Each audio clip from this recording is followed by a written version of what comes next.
Greetings and salutations! My name is Tish and welcome to the Artist Haven, where home plus art equals heart. In today's video, I'm going to give you a quick tip on how I mix my acrylic pour paint. So let's get down to it. Thanks for joining me. I'm Tish. I am the artisan and owner of Happenstance Furniture and Sundries. HFS is a sponsor of Artist Haven, where we work to create a community for artists from all walks of life and medium formats to come together in creative endeavors and community support. I was just in the midst of doing some pours for some video content for our YouTube channel here. And I need to mix some more black paint. So I figured what a great opportunity to share with you my base pouring mix. Now, sometimes I make it a little bit thinner, sometimes I make it a little bit thicker. It just depends on what I plan on doing with it. So today we're just going to mix up some black paint using Floetrol. Artist Law Flow Acrylic. This is the big bottle, and I use the squirty thing sometimes. Most of the time I just take it out. But anyways, and then I use Floetrol, which is latex based, okay? Unless you're using oil paints to do this, which if you want to do that, I suppose you could. That might be an idea for a future video.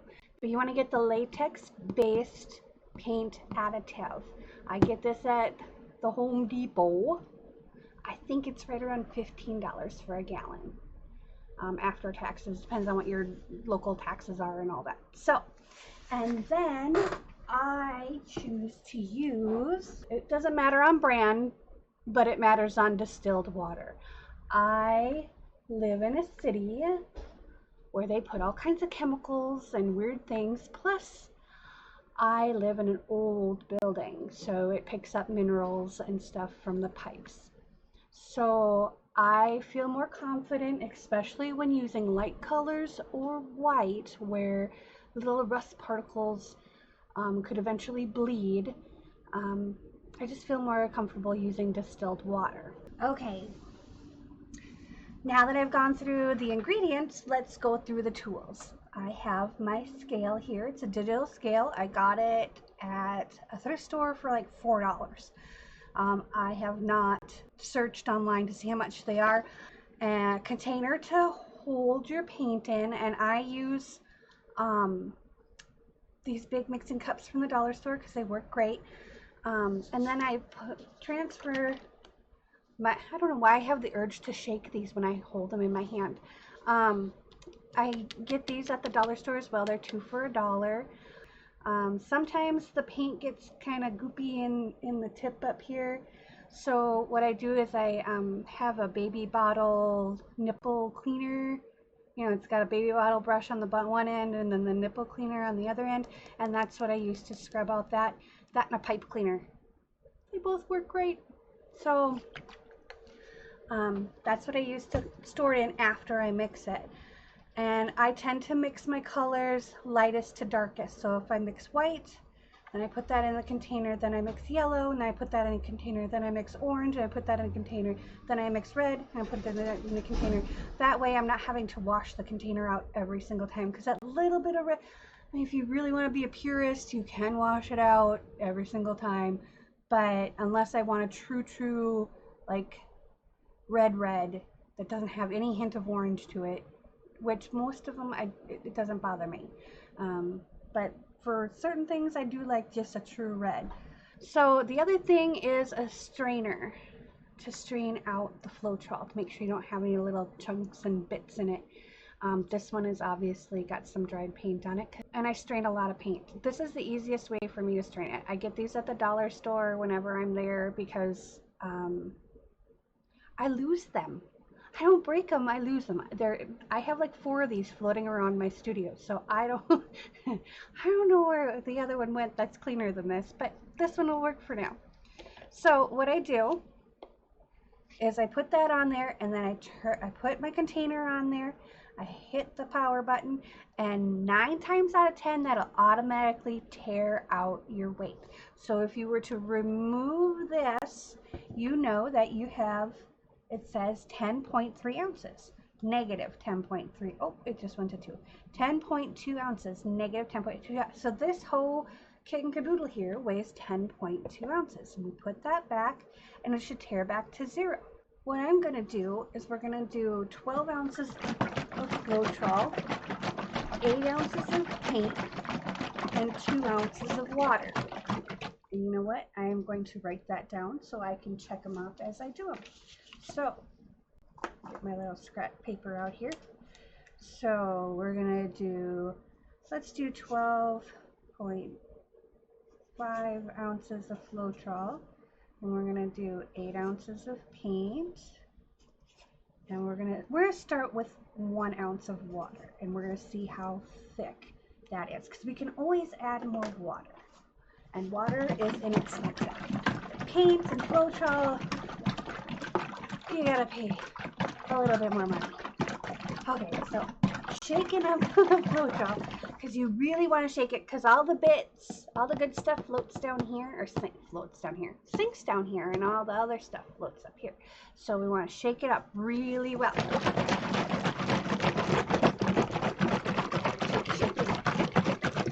Why, when I shake things, I think of that song by Hey Ya song. Who sings that song? Hey, if you know the answer, let me know in the comments below.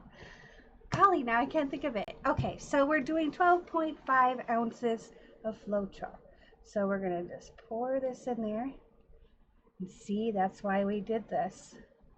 It's because it's got chunky bits. This is my bottle that I forgot I had. So what we're going to do is we're going to take that, let that pour out. So we're at 6 ounces.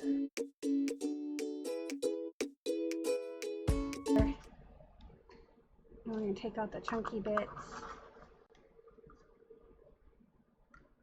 So that way we get a little bit more accurate of a read.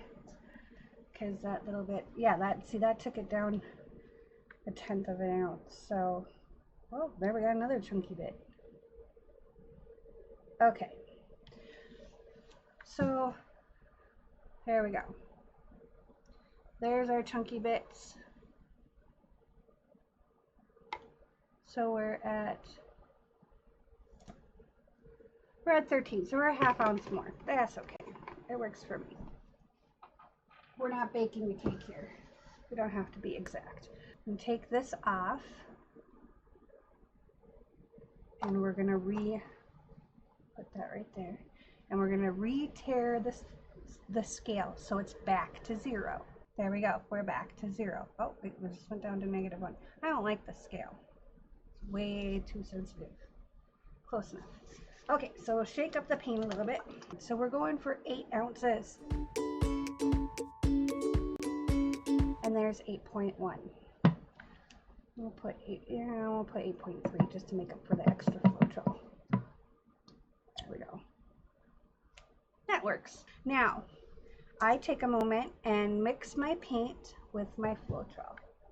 So we're gonna mix.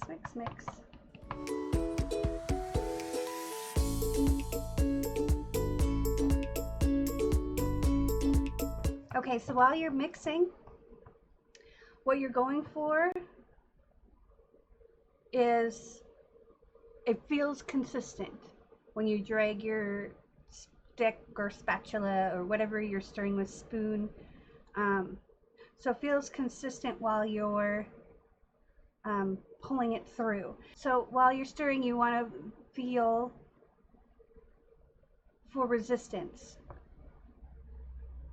And you want it to be, so if you're stirring and you feel resistance down at the bottom of your stick, you know that there's still paint down there that needs to get brought up to the top and mixed with the Floetrol. So we're going to mix and mix. Okay, so in soap making, and that's my first real love, soap making and baking. But this is so much like soap making like mixing the colors and doing cool things with the soaps and stuff, that I think that's why I like it so much. And I don't have to wait 6 weeks to use it. I can wait, 72 hours and it's done. Well, kind of. You still got clear coat and all that hullabaloo, but you know what I mean. Okay, so this in soap making would be called light trace, where it leaves a trail. And I know it's black and it's probably hard to see, but if you look at it from an angle, and I can't do an angle or I'll end up with paint all over my table, but if you look at it, you see that it leaves a trail behind it. And in paint, in soap making, that's called light trace. And for some art projects, this would be perfect thickness, because it's leaving a little mound. Some people say it's a mound. I'm going to add just an ounce of water. So we're going to set that back down and see my scale turn back up. Okay, we're going to tear it out so that we don't have to try and keep track of our math skills. And we're going to do just an ounce of water. This should be close to an ounce.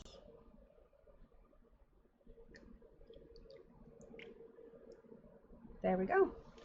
So let's just stir in that water.